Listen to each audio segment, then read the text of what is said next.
नेहा बेटा आजा, नाश्ता तैयार है। अरे यार माँ, फिर से पोहे बना दिए। कभी आलू वालू का पराठा भी बना दिया करो ना। आज खा ले, कल बना दूंगी। आंगनबाड़ी जाने में देर हो रही है। करुणा दीदी का 2 बार कॉल आ चुका है। ले खा ले। टिफिन तैयार है, ले जाना मत भूलना। मम्मी, वो आपकी शुगर की दवाई खत्म हो गई थी, खरीदी? रे भूल गई। क्या मम्मी आप भी। अच्छा एक काम करो, आप मुझे पैसे दो, मैं स्कूल से लौटते वक्त दवाई लेके आऊँगा। ये ले, ना ध्यान रखता है मेरा बेटा। हाँ हाँ, बहुत बड़ा कर्मात्मा है ना ये। अरे कभी तो सीधे मुंह से बात कर लिया कर। शांति से खा ले, ध्यान रखो। मेरा तो मिलने का अभी मूड हो रहा है। तुमने कहा था ना कि तुम मुझे गिफ्ट दोगे, ब्रांडेड लिपस्टिक और आईलाइनर। तुम आओ तो सही, आईलाइनर क्या, जो तुम मांगोगी वो दूंगा। तो फिर ठीक है, मिलते हैं। बाय। दीदी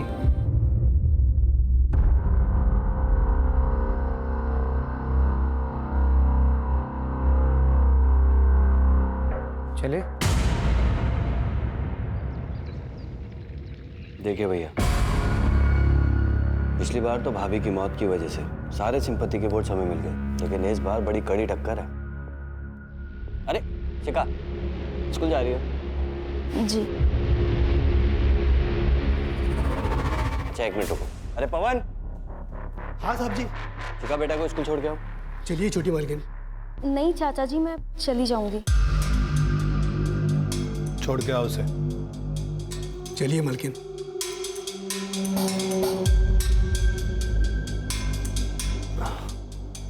जैसा कि भैया मैं कह रहा था कि इस बार हमें कपड़ा व्यापारियों को अपनी तरफ करना होगा।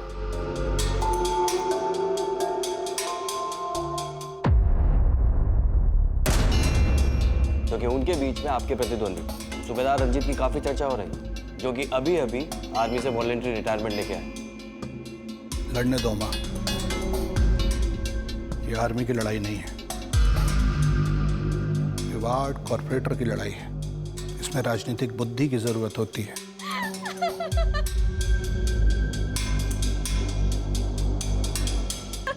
अच्छा चल, मैं रखती हूँ फोन, बाद में बात करूंगी।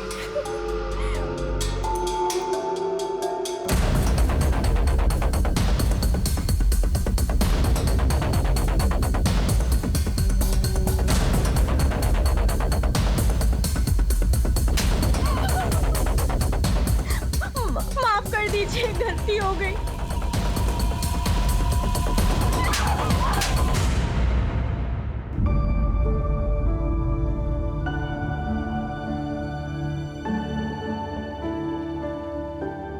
शिखा, वो मैं हाँ विनीत, बोलो। वो हमें फिजिक्स के नोट्स चाहिए थे, लेने रह गए। ओके, मैं कल ला दूँ, चलेगा? हाँ ठीक है। शिखा हाँ बाय। या बाय। तो बे फट्टू, लड़की पटाएगा तू? अपनी औकात के हिसाब से लड़की पटा, वरना फट जाएगी। जी तू क्या समझा? ओए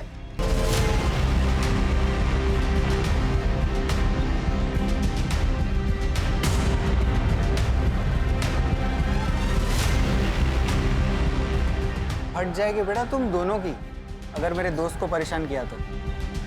मजे की बात बोलूं, जेब नहीं फटेगी, कुछ और फटेगा।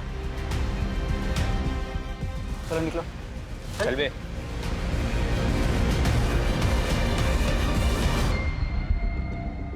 Thank you. फूल लेके आता है, देने का हिम्मत भी रख। क्या बात है कुंती, यहाँ क्यों बैठी हो? जाओ, क्लास में बच्चे तुम्हारा वेट कर रहे हैं। करुणा दीदी, मेरी हिम्मत ही नहीं हो रही। कैसे उन बच्चों को फेस करूं, कैसे चुप रहूं? कुंती, वो बड़े लोग हैं। देख, तेरा ना इस सबसे बाहर आना ही ठीक है। उसी में हम सबकी भलाई है। नहीं दीदी, इसमें किसी की भलाई नहीं है। भलाई तो अब इसमें है कि मैं इस समस्या को जड़ से ही खत्म कर दूं।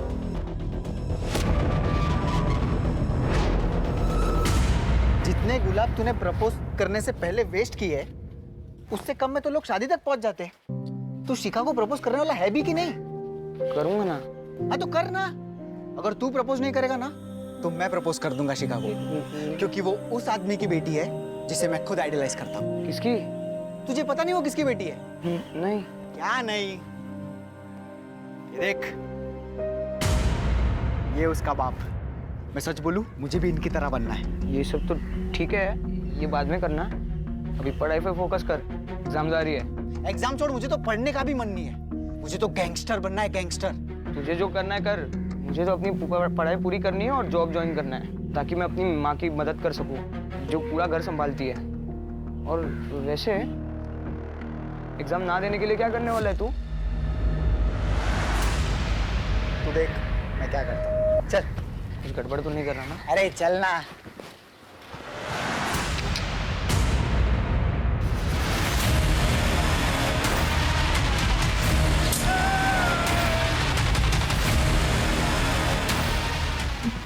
ये क्या किया तूने? रुको, अभी पुलिस को फोन लगा दे। ए चुप, स्टैंड रख, मैं खुद फोन कर रहा हूँ। हेलो पुलिस स्टेशन, मैं विशाल राठौड़ बोल रहा हूँ। आदमी को चाकू मार दिया मैंने, अब आओ जल्दी। मम्मी! ये खून कैसे लगा? विशाल ने दुकानदार को चाकू मार दिया और उसने पुलिस को भी कॉल किया। मुझे पकड़ नहीं लेगी ना वहाँ पे। तूने तो कुछ नहीं किया ना? नहीं, मैंने कुछ नहीं किया वहाँ पे। घबरा मत, कुछ नहीं होगा। बचा लो। तू बैठ। कभी भी आ जाएगी वहाँ पे। आजा बेटा, बैठ। बचा लो। बैठ, बैठ।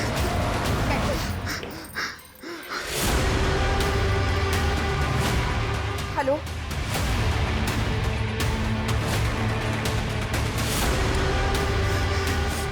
विनीत, तुम ठीक हो ना?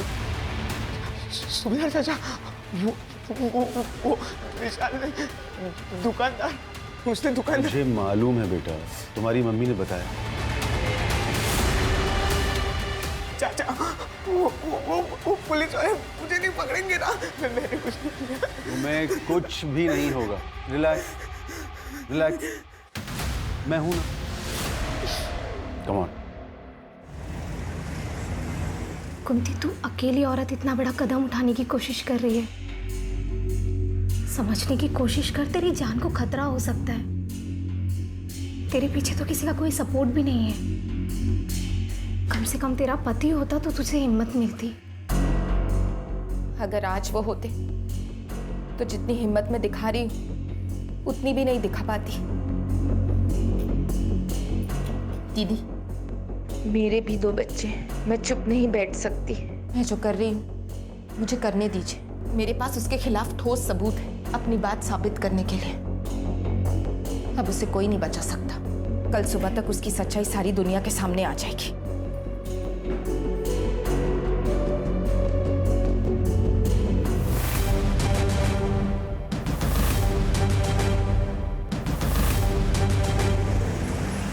अरे मम्मी यार चलो ना, रितु दीदी ने स्पेशली कहा है कि आपको लेके आना है। अब आप चलो ना, आज उनका शादी का संगीत भी है। बेटा, मेरी तबीयत कुछ ठीक नहीं लग रही और वैसे भी मुझे कल सुबह जल्दी उठना है। एक जरूरी काम है। जैसे आपकी इच्छा। तुम दोनों वापस अकेले मत आना और बहुत देर हो जाए तो वहीं रुक जाना, ठीक है? ठीक है। तू क्या खड़ा है? अब तुझे भी नहीं जाना क्या? चल ना। चलो, बाय।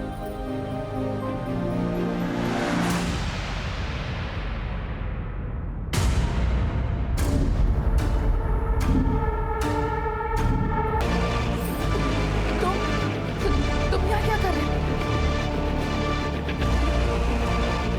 क्या कर रहे हो? क्या कर रहे हो? Mummy, mummy, mummy, mummy, mummy, mummy,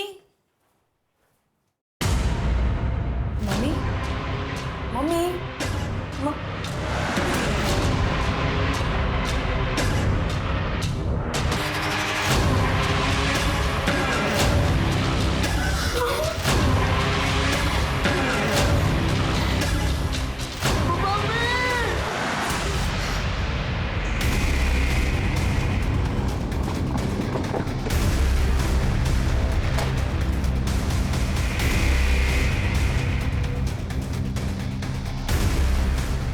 लोग एक सेकंड हटिए हटिए पीछे हटिए।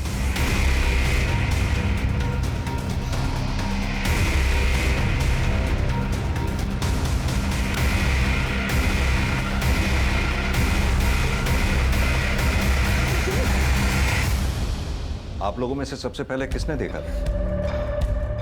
हम दोनों ने सर। एक्चुअली सर कल रात को ना हम शादी के फंक्शन में गए थे और सवेरे जब लौटे तो मम्मी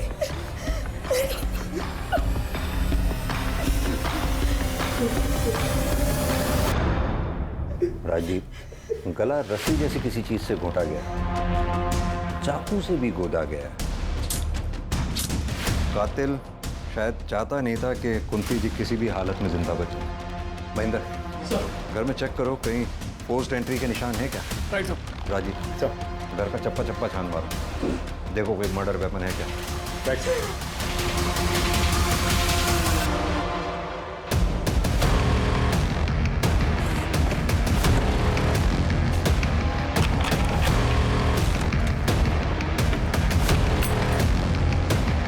आप में से किसी ने कल रात कोई आवाज या किसी तरह की भी कोई चीज देखी हो?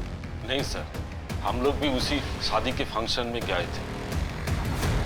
ठीक है, धन्यवाद। आप लोग अभी जा सकते हैं। सर दरवाजे पर कोई फोर्स एंट्री के निशान नहीं है सर। वो घर का पिछला दरवाजा भी अंदर से बंद है। यानी कि ये बात साफ है, जो भी आया सामने के दरवाजे से आया और सामने के दरवाजे से ही बाहर गया। अब महेंद्र, ऐसा दो सूरतों में ही हो सकता है, या तो कुंती जी उस आदमी को जानती थी, तुम यहाँ क्या कर रहे हो? उसके लिए इन्होंने खुद दरवाजा खोला होगा, या फिर कोई लुटेरा घर में लूटपाट या घर में सेंध लगाने के इरादे से आया और अंदर घुसा।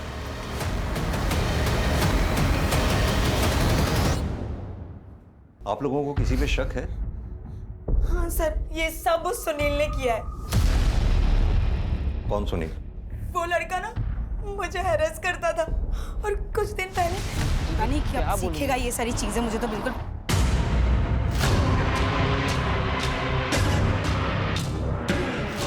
चल।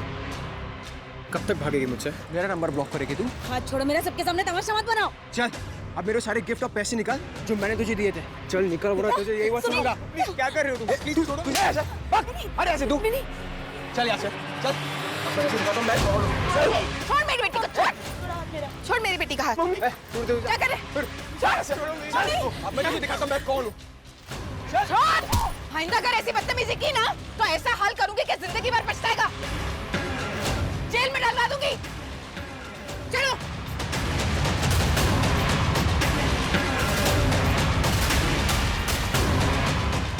मेरी बेइज्जती बहुत भारी पड़ेगी, छोड़ूंगा नहीं मैं तुम लोग को। सर, मुझे तो लगता है कि ये काम इन बच्चों के चाचा संजय का है। वो इस मकान को हथियाने के लिए इन लोगों को अक्सर धमकी देता है। भाभी, एक बात तो है, पिछले 2 साल से जिस तरह अकेले आपने अपने पूरे परिवार को संभाला है, वो मामूली बात नहीं है। अब अगर किसी का पति अपने परिवार को छोड़कर लापता ही हो जाए तो ऐसे हालात में औरत को ही सारी जिम्मेदारियां उठानी पड़ती है। बस वही कर रही हूँ। मैं और मेरा परिवार हमेशा आपका एहसानमंद रहेगा। आप हर कदम पर हमारे साथ खड़े रहते हैं। कैसी बातें कर रही हैं? ये तो मेरा फर्ज था। वाह, गुफ्तगू चालू है। बकवास बंद करो और चले जाओ यहाँ से। चला जाऊंगा। कुछ नहीं है भाभी जी, बस मुझे इतना बता दीजिए कि आप ये घर बेच कब रही हैं और मुझे मेरे शेयर के आधे पैसे कब दे रही हैं? ना तो मैं ये घर बेचने वाली हूँ और ना ही तुम्हें कोई पैसे मिलने वाले हैं। अरे ऐसे कैसे नहीं मिलेगा पैसा? अगर मुझे इस घर में आधा शेयर नहीं मिला ना तो मैं तुझे, तेरे बच्चों को काट डालूंगा। ये क्या हुआ? तू चल बेटा, अंदर चल। कुछ नहीं।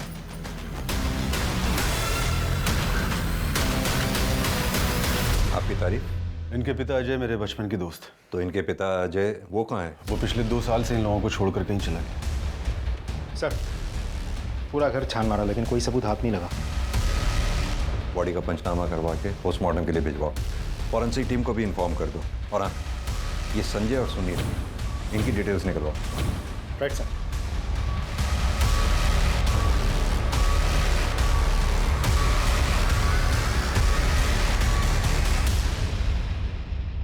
मैंने कुंती भाभी को नहीं मारा है सर। ज्यादा भोलेपन का नाटक मत कर, समझा ना? तू नहीं मारा ना उसे? सर मैं मानता हूँ कि मेरी कुंती भाभी से बनती नहीं थी, क्योंकि वो ना सिर्फ मेरे हिस्से पर कुंडली मार के बैठी थी, बल्कि मेरे भाई को भी उसी ने गायब करवाया था सर, अपने उस आशिक सूबेदार के साथ मिलकर, ताकि उन दोनों का अफेयर चलता रहे। सर वो एक नंबर की कैरेक्टरलेस औरत थी, अपने साथ साथ अपनी बेटी को भी अपने जैसा बना दिया था, हमारे खानदान की नाक कटवा दी उसने। दूसरों पर इल्जाम लगाकर बात को घुमा मत, सीधी तरह से ये बता कल रात तू कहाँ था? कितने बजे सर? कल शाम से लेकर रात को तेरे सोने तक तू कहाँ था, क्या कर रहा था, सब बता। सर कल रात को 10 बजे तक तो मैं अपनी दुकान पर ही था, उसके बाद दुकान बंद करके सीधा घर गया। सर नेहा एक नंबर की चालू और धोखेबाज लड़की है, पैसों के लिए रिश्ते बनाती है और जब पैसे नहीं होते तो रिलेशन तोड़ देती है, और उसने मेरे साथ भी ऐसा ही किया।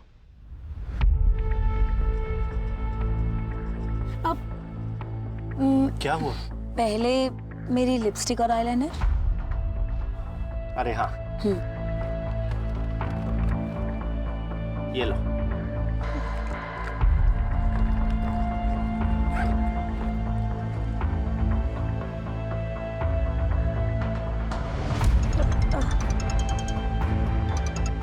सॉरी। कौन है जो बार बार फोन कर रहा है? अरे दो ना, मैं बात करता हूँ कमीने से। नहीं, मैं इसे ब्लॉक करती हूँ, मैं इसे ब्लॉक।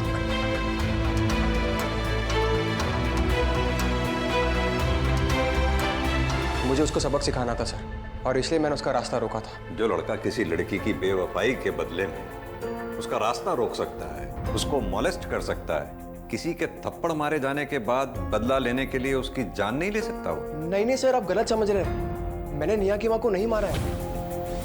कल रात कहाँ था तू? सर अपने घर पे ही था। राजदीप, ये कुंती, नेहा, विनीत, संजय, सुनील, सूबेदार, इन सब की कॉल डिटेल रिकॉर्ड्स और मोबाइल की लोकेशन निकलवाओ, और ये कुंती की फैमिली की हिस्ट्री पता करो, और हाँ ये पोस्टमार्टम की रिपोर्ट जल्द से जल्द मंगवाओ। Right sir.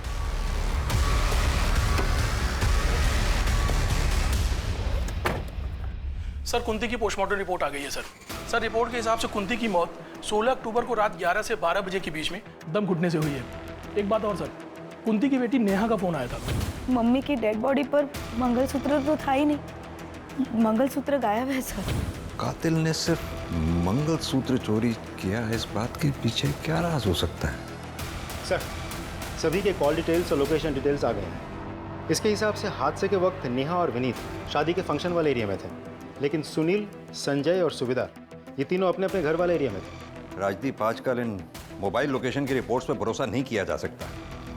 क्रिमिनल बहुत स्मार्ट हो गए हैं, उन्हें पता है पुलिस सबसे पहले कॉल डिटेल रिकॉर्ड्स और उनके मोबाइल की लोकेशन खंगालेगी, इसलिए वो जो भी क्राइम अटेम्प्ट करते हैं उसके अकॉर्डिंगली ही प्लान करते हैं। कुंती की फैमिली की हिस्ट्री के बारे में कुछ पता चला?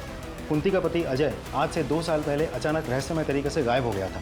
उसके बाद से लेकर आज तक वो कहाँ है किसी को कुछ नहीं पता। क्या कुंती के परिवार वालों ने अजय के मिसिंग होने की कंप्लेंट लिखवाई थी? कंप्लेंट लिखवाई थी सर, इन्वेस्टिगेशन शुरू भी हुई थी, लेकिन उसके बाद किसी को कुछ पता नहीं चला। अच्छा, ये कुंती के बच्चों के बारे में कुछ पता चला? लोगों का कहना है कि विनीत बहुत ही पढ़ाकू और डरपोक टाइप का लड़का है, जबकि कॉल रिकॉर्ड्स के मुताबिक नेहा करीब आधे दर्जन लड़कों के साथ ऑड आवर्स में बात करती है। इसका मतलब क्या सुनील जो बोल रहा था वो सच है? सर कहीं ऐसा तो नहीं है कि कातिल नेहा को मारने के लिए आया हो, और चूंकि नेहा घर पर नहीं थी तो उसका सामना नेहा की माँ कुंती से हो गया। नेहा से बात करते हैं। हेलो, अच्छा ठीक है, thank you sir. Cyber cell से कॉल था। उन लोगों का कहना है कि कुंती की मोबाइल गैलरी पूरी तरह से डिलीटेड है, किसी ने पूरा फोल्डर ही डिलीट कर दिया होगा। ऐसा क्या था उस फोन की गैलरी जो किसी ने पूरा का पूरा फोल्डर ही डिलीट कर दिया? नहीं सर, ना तो मुझे ये पता है कि फ़ोन की गैलरी में कुछ था या नहीं, ना तो मुझे ये पता है कि ऐसा कौन कर सकता है। हाँ, मम्मी का फ़ोन कभी लॉक नहीं रहता था, तो कोई भी कर सकता है ना। हमने तुम्हारे कॉल डिटेल रिकॉर्ड्स निकलवाए तो उसमें पाया बहुत से लड़कों के नंबर हैं उसमें, जिनसे तुम्हारी ऑड आवर्स में बहुत लंबी लंबी बातें होती हैं। क्या मैं जान सकता हूँ उन लड़कों से क्या रिश्ता है तुम्हारा? ये सच है कि मैं लड़कों से बातें करती थी, उनसे मिलने भी जाती थी, पर वो इसलिए क्योंकि वो लोग मुझे मेरी लाइफस्टाइल जीने में मदद करते थे।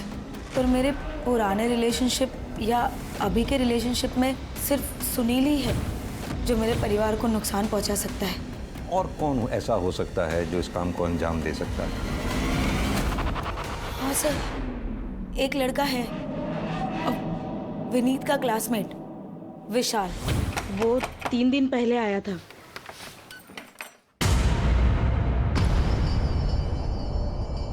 तू यहाँ क्या कर रहा है? तुझे तो बाल सुधार गृह में डाला था ना?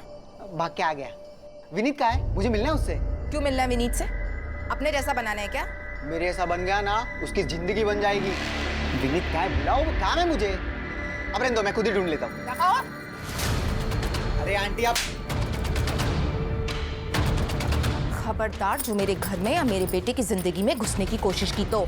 ये आपने अच्छा नहीं किया। आपको पता है जिसने मुझ पे हाथ उठाया है वो आज तक बचा नहीं है। देख लेना, महंगा पड़ेगा। निकाल यहाँ से। सर वो बहुत सनकी लड़का है। अभी कुछ दिन पहले ही उसने एक आदमी को दिन दहाड़े चाकू मार दिया था। कहाँ रहता है ये विशाल? जी मालूम है सर, मेरा बेटा विशाल बाल सुधार घर छोड़ के चला गया है। सर वो आया था 1-2 बार घर, लेकिन रुका नहीं, चला गया। उसका कोई फोन नंबर या फिर कोई तरीका उससे कांटेक्ट करने का? जी नहीं, ऐसा कुछ नहीं है मेरे पास। उसका कमरा देखना है हमें। आइए सर।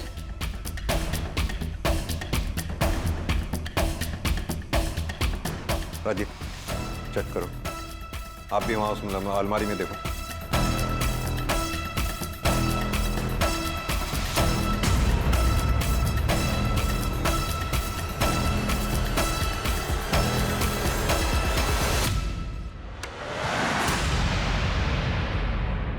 सभी आर्टिकल्स गैंगस्टर्स से रिलेटेड है, सब छटे हुए क्रिमिनल्स हैं। आपके बेटे ने ये सब क्यों कलेक्ट कर रखी थी? दरअसल विशाल गलत संगत में पड़ गया है, वो इनके जैसे गैंगस्टर बनना चाहता है सर।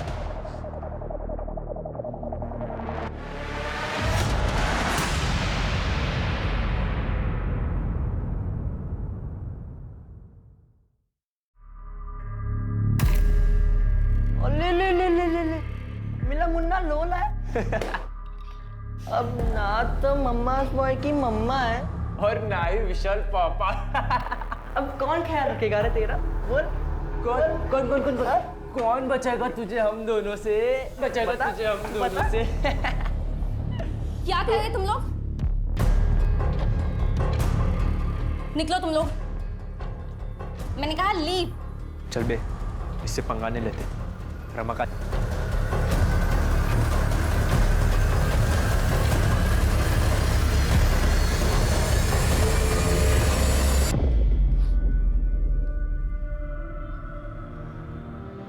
ठीक हो तुम? थैंक यू मुझे बचाने के लिए। तुम्हें कुछ पता चला कि विशाल कहाँ है? मेरी लाइफ में सिर्फ 2 लोग थे, मेरी माँ और विशाल, जो मुझे हर मुसीबत से बचाते थे, मेरे साथ हर बार रहते थे। आज मेरे पास उन दोनों में से कोई भी नहीं है। पुलिस ये बोल रही है कि विशाल ने मेरी माँ को। तुम हिम्मत रखो, धीरे धीरे सब ठीक हो जाएगा। एक दिन सच भी सामने आएगा।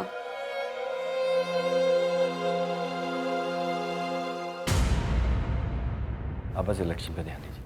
अरे शिखा बेटा, जाके जल्दी से तैयार होके आ जाओ। क्यों तैयार होना है मुझे चाचा जी? क्योंकि तुम्हारे रिश्ते की बात कपड़ा व्यापारी संघ के अध्यक्ष शेखर मिश्रा से की है। शादी करनी है तुम्हारी। बहुत सुंदर हैं आप, मुझे आपकी बेटी पसंद है। तो शादी की डेट्स निकलवाइए आप। पंडित जी को हम अभी बुला लेते हैं। तो आप भी इलेक्शन की चिंता न कीजिए, आपका ये दामाद पूरे कपड़ा व्यापारी संघ का वोट दिलवाएगा आपको। इस बार भी आप ही विजयी होंगे। मुंह मीठा कीजिए आप। लेट।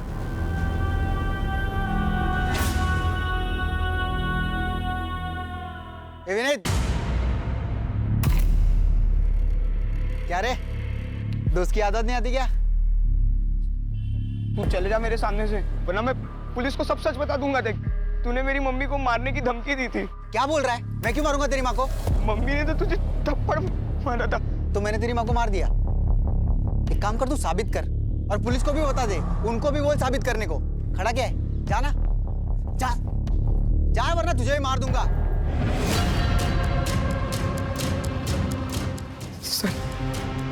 सर, मुझे इंस्पेक्टर सर से बात करना है। बोलो विनीत। मुझे रास्ते में विशाल मिला था, उसने कहा कि उसी ने मेरी माँ को मारा है, और ये बात कोई भी प्रूव नहीं कर सकता। मुझे बहुत डर लग रहा है सर। राजीव सर, इस विशाल को जल्द से जल्द पकड़ना होगा, क्योंकि अगर ये इसी तरह से बाहर घूमता रहा तो इसके आसपास के लोगों की जिंदगी को खतरा बना ही रहेगा।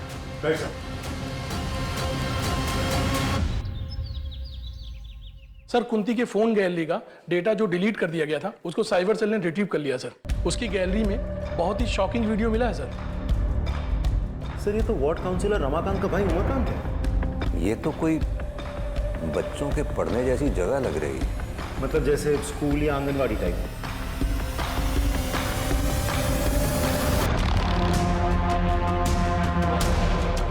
अब सीधी तरह से ये बता, कुंती के मोबाइल से ये वीडियो डिलीट कैसे हुई, और तू उस वक्त कुंती के घर पर क्या कर रहा था जब कुंती का मर्डर हुआ?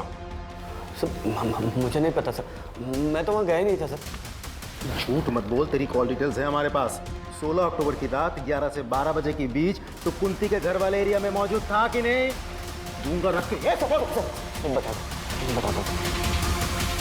मैं कुंती के घर गया था, क्योंकि मुझे पता चल गया था कि उसने मेरी ये वीडियो तब बना ली थी जब। फिर क्या हुआ? मैंने आंगनवाड़ी केंद्र में कुंती किसी ने करुणा पर दबाव बनाया कि वो मुझे सब कुछ सच सच बता दी, और उसने मेरी पावर के डर से मुझे सब कुछ सच सच बता दी। मैं सिर्फ कुंती के घर उस रात उसे समझाने के लिए गया। जैसे मैं वहाँ पहुँचा, मैंने देखा कि कुंती वहाँ मरी हुई थी सर। मैंने सर से कुंती का मोबाइल उठाया और अपनी वीडियो डिलीट की। उसके अलावा मैंने कुछ नहीं किया सर। राजदीप सर, अच्छी तरह से तोड़ाई करो उसकी, जब तक ये सच ना उगले। सर नहीं सर, मैंने कुछ बोल सच। सच बोल रहा था।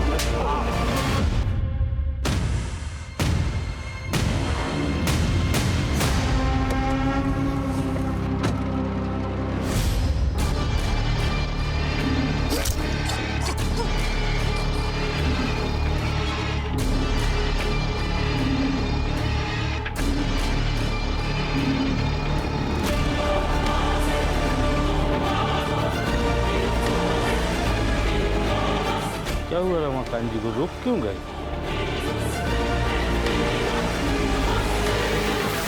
सब्जी सब्जी सब्जी।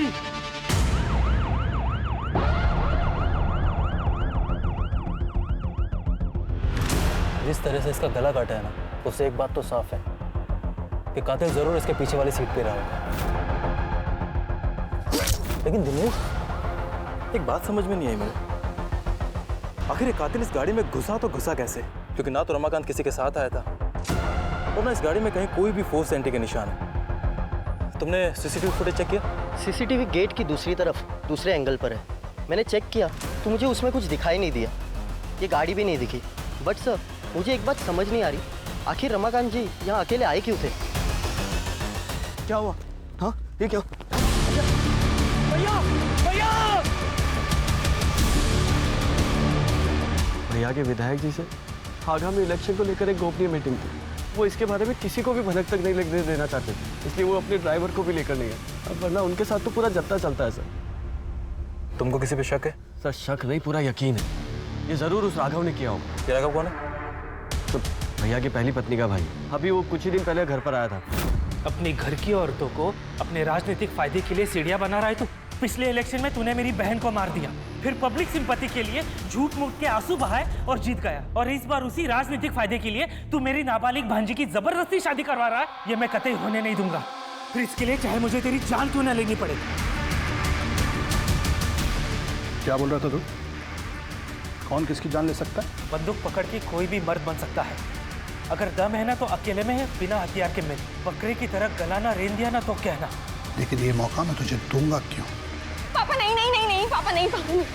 पापा जी, आप मामा जी को कुछ मत कीजिए। एक काम करो, बॉडी को पोस्टमार्टम के लिए भेज दो, फॉरेंसिक को कॉल करो और इनसे राघव की पूरी डिटेल ले लो। जी साहब। सर, सर आनंद नगर थाने से सब इंस्पेक्टर विनोद आए हैं आपसे मिलने। सर वार्ड काउंसलर रमाकांत की हत्या हमारे इलाके में ज़रूर हुई, लेकिन उसका घर आपके दायरे में आता है, इसलिए मैं चाहता था कि आपकी और हमारी टीम मिलकर इस केस को सॉल्व करें। बिल्कुल। वैसे भी एक दूसरे केस के सिलसिले में हम रमाकांत के भाई उमाकांत को इंटेरोगेट करके ही आ रहे हैं। आप इनसे रमाकांत मर्डर केस की सारी डिटेल्स ले लो। आइए please. Thank you.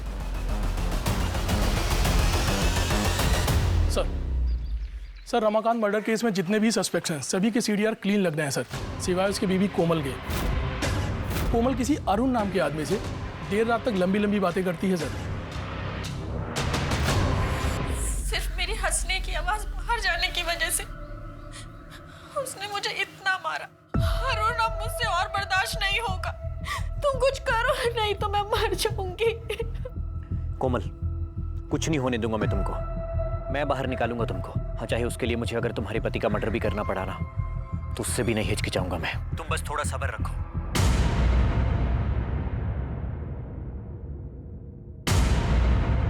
Sir Umakant पे हमने 3rd डिग्री इस्तेमाल किया, लेकिन फिर भी उसने ये बात नहीं कबूली कि उसी ने कुंती का खून किया है। सर वैसे उमाकांत के खिलाफ हमारे पास कोई ठोस सबूत नहीं है। इनफैक्ट इस केस में किसी भी सस्पेक्ट के खिलाफ हमारे पास कोई कंक्लूसिव एविडेंस नहीं है। कुंती के घर चलकर दोबारा तहकीकात करते हैं। आई एम श्योर क्रिमिनल ने कोई ना कोई चूक जरूर की होगी जो हमसे मिस हुई है। सर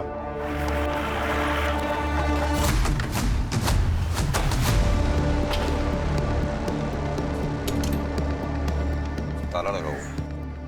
राजीव सर, दोनों बच्चों को फोन करके बुलाओ और ये ताला खुलवाओ। Right sir. आप लोग भी अच्छी तरह से आसपास चेक करो, देखो कुछ मिलता है क्या।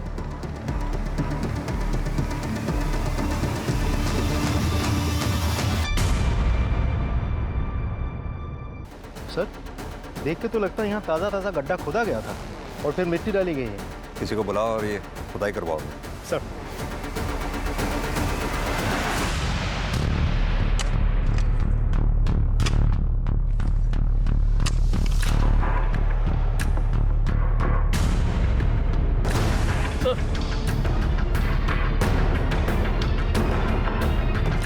सर ये कंकाल पक्का अजय भाई की है।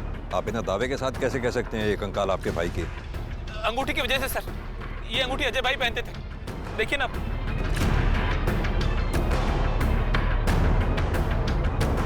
इस कंकाल को यहाँ गाड़ा किसने होगा? कंकाल को फॉरेंसिक जांच के लिए भेजो। उनसे कहो कंकाल का डीएनए बच्चों के डीएनए से मैच करके देखें। Right sir. सर कुंती के घर के आंगन से हमें जो स्केलेटन मिला था वो अजय का ही है, जिसे करीब 2 साल पहले जमीन में गाड़ दिया गया था। सर पे चोट के निशान मिले हैं, जैसे कि कोई रॉड या किसी मजबूत चीज से मारा गया हो। सर इससे यही बात साबित होती है कि 2 साल पहले वो गायब नहीं हुआ था, उसे मारा गया था। लेकिन राजदीप, उस अजय को मारा किसने होगा? किसने उसे मारकर जमीन में गाड़ा होगा? सर हमने उस अरुण को हिरासत में ले लिया है। विनोद एक बात बताओ सर, क्या तुमने रमाकांत की गाड़ी का फॉरेंसिक टेस्ट कराया था? कराया था ना सर। क्या आया था उसमें? सर उसमें कुछ फिंगरप्रिंट्स मिले और ये भी पता चला है कि कोई गाड़ी की चाबी यूज़ करके गाड़ी में घुसा था, क्योंकि सर गाड़ी के अंदर कोई फोर्स एंट्री के निशान नहीं मिले हैं।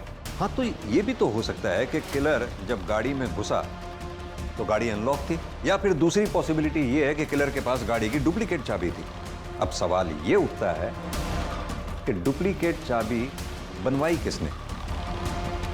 सर ये देखिए, हम सबकी बातें करते रहे, ये कैसे हमारे दिमाग से छूट गया? विनोद एक काम करो, अपने एरिया में जितने भी डुप्लीकेट चाबी बनाने वाले हैं सबसे कांटेक्ट करो, अपने खबरियों को एक्टिवेट करो। Excuse me sir. हेलो, क्या? ठीक है हम पहुंच रहे हैं।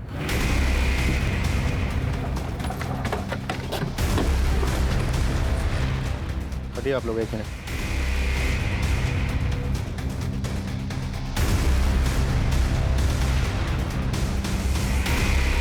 सर बहुत ही बेरहमी से मारा गया। बॉडी का पंचनामा करा के इसे पोस्टमार्टम के लिए भेजो, और ये जो बॉटल्स वगैरह आसपास रखी हुई हैं इसको कलेक्ट करके जांच के लिए भिजवाओ। जिस आदमी को विशाल ने चाकू मारा था उसके परिवार के बारे में भी पता करो। Right sir.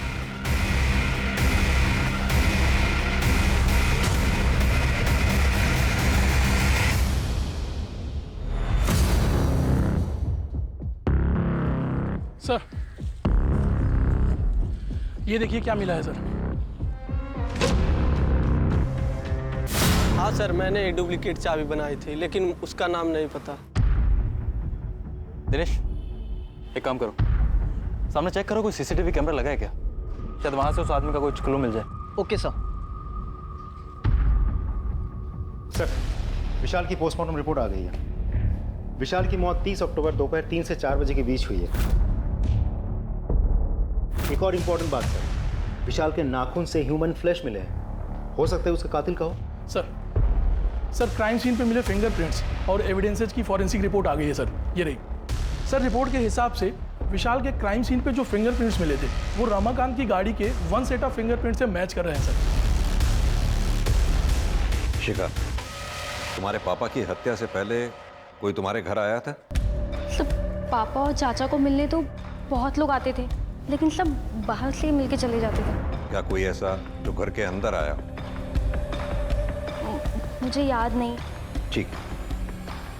1 मिनट सर, मुझे याद आ गया, वो आया था।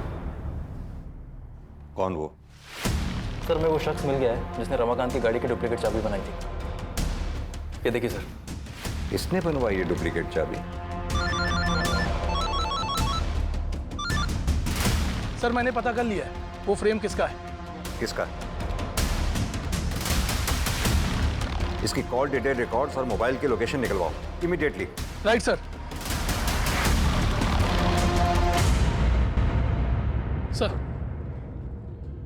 सर इसके सीडीआर के हिसाब से कुंती की मौत के 3 दिन बाद सर ये नेहरू नगर के गली नंबर 10 में गया था।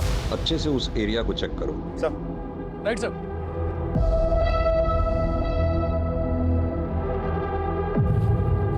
महेंद्र। सर। खुद आओ। Right sir.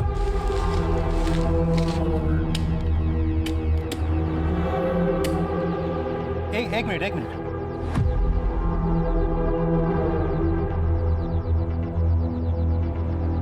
सर, अब तो हमारे पास उसके खिलाफ सारे एविडेंस हैं। उठा लाओ उसे।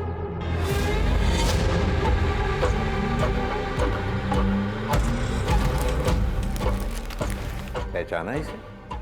ये हमें विशाल की डेड बॉडी के पास मिला और जिस दुकान से तुमने इसे बनवाया था उस दुकानदार से भी हमने ये वेरीफाई कर लिया। तुमने रमाकांत को क्यों मारा? हमारे पास इस बात के भी पक्के सबूत। मुझे याद आ गया, वो आया था। कौन वो? विनीत। वो नोट्स लेने आया था, लेकिन 1 घंटे में लौटा के चला भी गया। और यही नहीं, हमारे पास वो सीसीटीवी फुटेज भी है जिसमें तुम डुप्लीकेट चाबी बनवाते हुए साफ दिखाई दे रहे हो। और इसके साथ ही हमें रमाकांत की गाड़ी से तुम्हारे फिंगरप्रिंट्स भी मिले। अब तक तुमने जितने भी मर्डर किए हमारे पास तुम्हारे खिलाफ हर मर्डर का पक्का सबूत है। अब तुम बताना शुरू करो। बोलो। हाँ, मैंने मारा है सबको। मेरी शुरू से ही आदत रही है कि अगर मुझे कोई चीज़ अजीज लगती है और उसे कोई कष्ट देता है या मुझसे दूर करने की कोशिश करता है ना, बर्दाश्त नहीं होता मुझसे। जैसे कि 2 साल पहले हुआ था। दारू पीने से रोकेगी मुझे? हाँ, रोकोगी। अपने पैसे की दारू पीता हूँ। रोकेगी मुझे? रोकती है।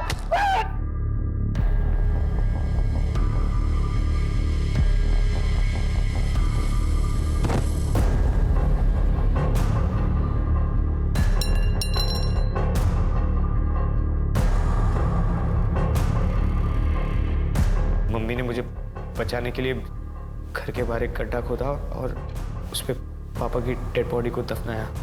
फिर मुझे शिखा से मैं प्यार करने लगा और मैं अपने दिल की बात का इजहार करना चाहता था उसके बर्थडे पे और उसे गिफ्ट देना चाहता था, पर माँ के पास पैसे नहीं थे।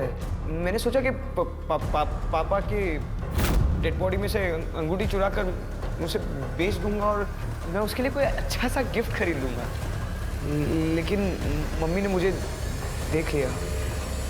विनीत, ये क्या कर रहा है? ये पापा की रिंग बेच के मुझे शिखा के लिए गिफ्ट लेना है। उसका बर्थडे आ रहा है ना अभी। ये पागल हो गया क्या तू? वही ये सब करवा रही ना तुझसे? जैसा बाप लालची और घूसखोर, बेटी ने भी लोगों को ठगना और बरगलाना शुरू कर दिया है। विनीत, बेटा मैंने तुझे बहुत उम्मीदों के साथ पाला है, इसीलिए कह रही हूँ दूर रहे उस डायन से। माँ वो डायन नहीं है, उसको मैंने गिफ्ट नहीं दिया ना, वो नाराज हो जाएगी, मुझे उसे गिफ्ट देना है। माँ दूर है, जा यहाँ से, जा, आना नहीं यहाँ कभी वापस। धनी दिन ब दिन दिमाग खराब होता जा रहा है, सब मेरी गलती। सच बताओ तो मुझे बहुत गुस्सा आ रहा था। मैं वापस संगीत के लिए निकल गया, लेकिन माँ की कही हुई बात ना मुझे चूक गई। माँ ने शिखा को डायन कहा था, इसलिए मैं पूरी तैयारी के साथ वापस आया और मैंने अपनी माँ को मार दिया।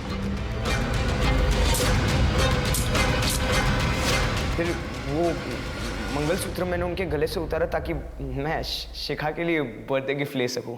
उसके बाद मैंने अपने कपड़े बदले और मैं वापस संगीत के लिए निकल गया। फिर मुझे पता चला कि वो रमाकांत शिखा की शादी करा रहा था और ये ना मैं हर हाल में होने नहीं दे सकता था। इसलिए मैंने रमाकांत का पीछा किया और उसकी एक डुप्लीकेट चाबी बना ली और मौका ढूंढता रहा। एक दिन वो विधायक के वहाँ गया, मैंने चुपके से उसकी गाड़ी में एंट्री मारी और मैं उसकी राह ताकते रहा। जैसे वो गाड़ी में आया ना, मैंने उसका गला काट दिया। लेकिन विशाल को क्यों मारा? शिखा को विशाल पसंद था और ये चीज मैं नहीं देख सकता था। शिखा तू ऐसे कब तक इसे घूरती रहेगी? तू बता क्यों नहीं देती कि तू इसे चाहती है? बता दूंगी, फाइनल एग्जाम हो जाए पक्का बता दूंगी। मेरा दिमाग खराब हो गया, मैंने विशाल को ढूंढा और चल कोई बात नहीं, दोस्ती में तो ये सब होता रहता है।